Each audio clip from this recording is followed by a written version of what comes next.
नमस्कार, आप देख रहे हैं Satyavarta TV news. Satyavarta TV news में आपका स्वागत है। आइए नजर डालते हैं आज के मुख्य समाचारों पर। श्री राम भक्त हनुमान जी के जन्म उत्सव पर श्री हनुमान सेवा ट्रस्ट ग्रामस्थ तड़ाली द्वारा तड़ाली स्थित श्री हनुमान मंदिर में अखंड हरिनाम सप्ताह व ग्रंथराज ज्ञानेश्वरी पारायण का किया गया आयोजन, जिसमें प्रवचन, हरिपाठ, संगीत, भजन, कीर्तन, कालिया का कीर्तन, पालकी सोड़ा व महाप्रसाद भंडारे का आयोजन किया गया, जिसका भक्तों ने लाभ लिए। अधिक जानकारी देते हुए आयोजकों ने क्या कहा, आइए देखते हैं इस खबर में।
आज हमारे गांव का हनुमान जयंती है।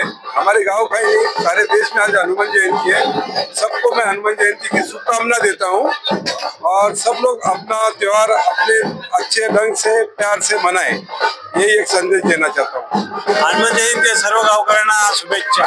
धन्यवाद। तळाली गावचा हनुमान जयंती उत्सव अतिशय जोरात, अतिशय उत्साहाने साजरा होत आहे। तळाली गावातील सर्व लोक, सर्व नागरिक, छोट्यांपासून मोठ्यांपर्यंत सर्व नागरिक उत्साहाने उत्साहात सहभागी झालेले आहे आणि गावची ही पालखी सोहळा अतिशय आनंदाने उत्साहाने साजरा होत आहे।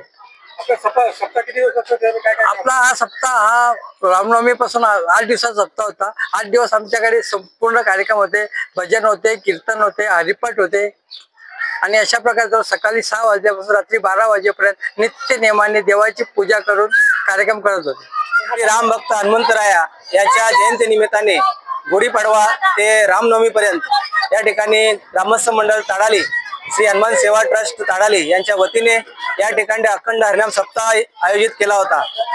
या अखंड हरिनाम सप्ताहामध्ये या परिसरातील अखंड भाविक भक्त या ठिकाणी उपस्थित होते। कीर्तनकार, भजन, पारायण अशी विविध कार्यक्रम या ठिकाणी या तड़ाली ग्रामस्थांच्या वतीने आयोजित केली होती। काकड आरती वगैरे खरोखरच या सोहळ्यामध्ये आमच्या या ग्रामस्थांच्या वतीने तन मन धन अशा प्रकारे सर्व प्रकारची व्यवस्था या ठिकाणी या ग्रामस्थांनी केली आणि ग्रामस्थांनी आपल्या प्रेमाने सर्वांना या ठिकाणी सेवा म्हणून दिली। खरोखरच या वर्षीचा उत्सव आमचा जीर्णोद्धाराचा कार्यक्रम असल्या कारणाने आम्ही थोडा जरा आखडताच घेतला, पण हा सोहळा एवढा मोठा झाला की या सोहळ्याची खरोखरच न भूतो न भविष्य अशा प्रकारचा हा कार्यक्रम या ठिकाणी आम्ही आयोजित केला। खरोखरच या ठिकाणी ज्या ज्या सेवा म्हणून दिल्या या लोकांनी, त्या सेवेकरांचा आम्ही पुन्हा एकदा धन्यवाद देतो, त्यांना आभार मानतो।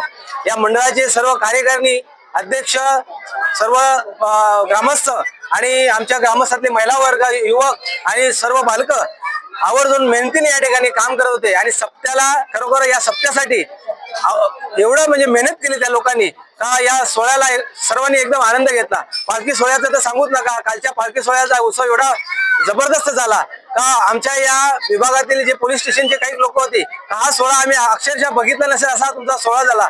ज्या ठिकाणी गुळाळीची उधळण व्हायची त्या ठिकाणी आम्ही पुष्प याच्याने फुलाने आम्ही तिथं स्वागत केलं आणि कुठल्याही प्रकारचा न होता, गोंधळ नव्हता। चांगल्या पद्धतीने आमच्या युवकांनी पण सहकार्य केलं, महिलांनी तर खूप आनंद या सोहळ्याचा घेतला आणि अशा मारुती रायाला आनंद व्हावा, आमच्या लोकांना आनंद व्हावा असा हा 36वा वर्ष या ठिकाणी आज आम्ही साजरा करतो। पुढील वर्ष जीर्णोद्धाराचा आहे, म्हणजे मंदिर आम्ही उभारणी करतोय। या मंदिराचा उभारणीमध्ये अजून आम्ही चांगल्या पद्धतीने मंदिर झाल्यानंतर अजून चांगल्या पद्धतीने या सोहळा संपन्न करू अशा ग्रामस्थांच्या वतीने मी आपल्याला जाहीर करू इच्छितो आणि हा कार्यक्रम संपन्न झाला असं मी ग्रामस्थांच्या वतीने जाहीर करतो। अद्भुत असा हा कार्यक्रम जीर्णोद्धाराचा आहे। ज्या वेळेस आम्ही मंदिराचा जीर्णोद्धारासाठी विषय घेतला त्यावेळेस एका तासामध्ये या ग्रामस्थांनी 1 कोटीच्या वरती रक्कम एका तासामध्ये जाहीर केली। खरोखरच ग्रामस्थांचं आभार मानावं तेवढं कमीच आहे। कोणी वस्तू रूपाने, कोणी धनाने, कोणी मनाने, कोणी याच्याने आपली ही देणगी जाहीर केली आणि खरोखरच हा मंदिर पैशाने नाही तर प्रत्येकाच्या प्रेमाने उभा राहणार आहे, प्रत्येकाच्या भावाने उभा राहणार आहे, प्रत्येकाच्या सहकार्याने उभा राहणार आहे आणि असं मंदिर उभा राहणार आहे का या जिल्ह्यामध्ये नाव होईल असा हा मंदिर या ग्रामस्थांनी असा पणच केलेला आहे आणि पंचकोशीमध्ये नाव होईल अशा प्रकारचा हा मंदिर या ठिकाणी अमंतरायाचा होईल आणि अशी मंदिराची सुरुवात आज झालेलीच आहे। येत्या 1-2 वर्षामध्ये आम्ही नक्कीच तो पूर्ण करू असा जाहीर करतो तुमच्या वतीने। सर्वांना असं मी सांगू इच्छितो का सर्वांनी अजूनपर्यंत त्यांना सहकार्य असेल तरी सहकार्य करावे अशी मी तुम्हाला विनंती करतो। थँक्यू। जय। इसी तरह सबसे पहले खबरों को देखने के लिए हमारे चैनल को सब्सक्राइब करें, लाइक करें, शेयर करें। धन्यवाद।